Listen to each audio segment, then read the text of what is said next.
Oi, ngapain? Syuting guys. Ini udah mulai. Udah. Syuting.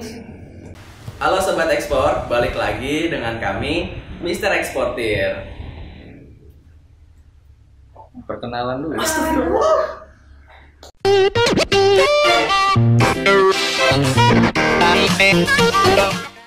Halo Sobat Ekspor, balik lagi dengan kita Mr. Eksportir. Karena kami wajah baru di Mr. Eksportir, jadi kita kenalin diri dulu ya.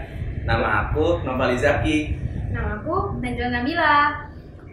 Hari ini kita bakal jawabin pertanyaan-pertanyaan dari Sobat Ekspor di sana yang ada dari sosial media Mr. Eksportir. Seru banget tuh. Oh iya. Wah, seru banget tuh. Seru banget dong. Nah, Gak apa-apa, natural ya. Ya kau. tanya Mr. Eksportir. Jawab Bu.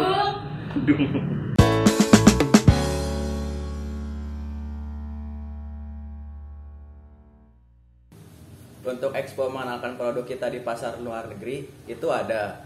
Yang mengadakan itu bisa dari negara-negaranya atau per wilayah region.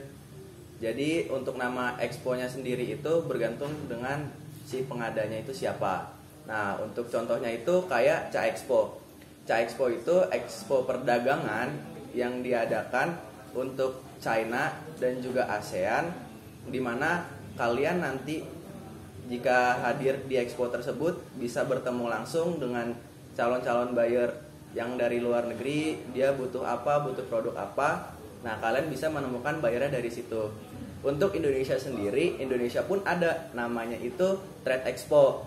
Diadakannya itu 1 tahun sekali dan lokasinya itu biasanya di AISBSD. Namun untuk ketika kondisinya seperti ini, Trade Expo di Indonesia itu kemarin diadakan secara virtual. Nah, buat temen-temen nih, biar nggak ketinggalan informasinya tentang Trade Expo yang diadakan Indonesia, teman-teman bisa cek websitenya ataupun sosial media dari Trade Expo Indonesia.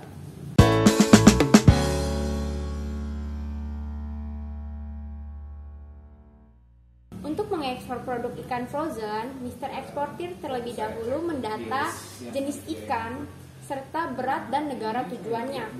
Untuk pengirimannya, kami merekomendasikan menggunakan kontainer reefer yang full load container, di mana itu bisa menjaga kondisi ikan agar tetap aman. Untuk dokumen-dokumen sendiri hampir sama seperti dokumen ekspor pada umumnya. Namun terdapat beberapa dokumen, diantaranya HACCP, Health Certificate, dan BPOM, di mana dokumen tersebut diperuntukkan untuk kebutuhan di negara tujuan.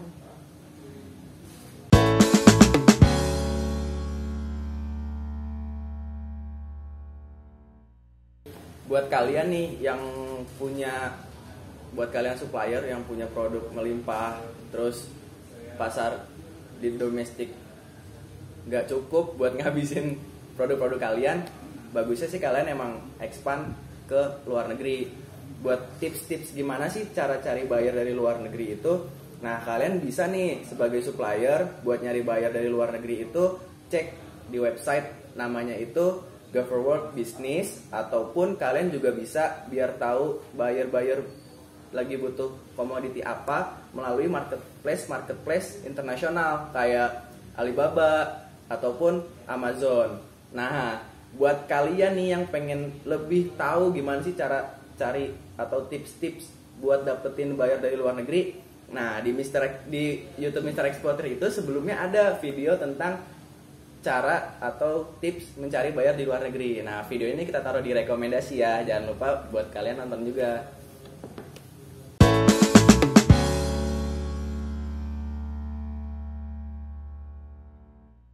Sistem pembayaran yang paling aman yaitu LC, kepanjangan dari Letter of Credit.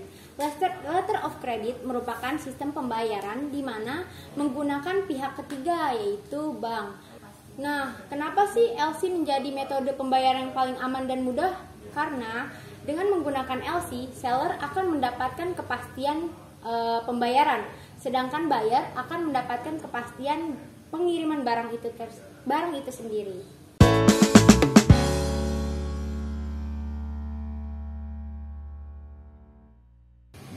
kita tahu besaran pajak ekspor yang harus dikeluarkan eksportir Indonesia, bisa menghitungnya dengan dua cara. Cara pertama itu namanya tarif persentase, di mana untuk kita tahu pajak ekspor yang harus dikeluarkan, menghitung dengan tarif pajak ekspor dikali harga pokok ekspor, dikali jumlah satuan barang, dan dikali kurs mata uangnya. Cara kedua yaitu menghitungnya dengan tarif spesifik. Buat kita tahu besaran pajak ekspor dengan tarif spesifik ini, menghitungnya dengan tarif pajak ekspor dikali jumlah satuan barang dikali kurs mata uangnya. Nah, tapi dua cara menghitung besaran pajak ekspor itu dikhususkan untuk hanya beberapa komoditi. Secara umum, komoditi untuk ekspor Indonesia itu persentase pajak ekspornya 0%. Jadi buat sobat ekspor di sana yang mau ekspor, jangan lagi nih nunda-nunda karena pajak ekspornya aja udah 0%. Ayo kita tingkatin nilai ekspor Indonesia.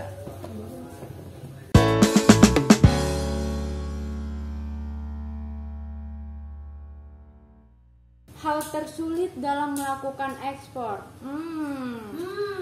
Hal tersulit dalam melakukan ekspor yaitu minimnya edukasi masyarakat terhadap kegiatan ekspor sendiri. Sebenarnya kalau ditilik secara jauh, ekspor itu gampang kok. Nah, Mr. Eksportir bisa menjadi solusi Anda ketika Anda mengalami kendala untuk melakukan ekspor. Terdapat layanan-layanan yang dapat diberikan oleh Mr. Eksportir. Salah satunya yaitu konsultasi ekspor dan layanan underrem, di mana kami melayani penyewaan lisensi ekspor. Terima kasih untuk sobat ekspor semua yang udah mengirimkan pertanyaan ke Mr. Eksportir. Buat teman-teman yang masih punya pertanyaan seputar kegiatan ekspor impor, bisa langsung tanyakan ke media sosial Mr. Eksportir. Ada Instagram, ada Facebook, dan juga Twitter di @MrEksportir. Untuk teman-teman yang membutuhkan informasi serta layanan tentang ekspor, bisa kunjungi website Mr. Eksportir. Dan biar nggak ketinggalan berita selanjutnya tentang ekspor, bisa subscribe dan nyalakan loncengnya.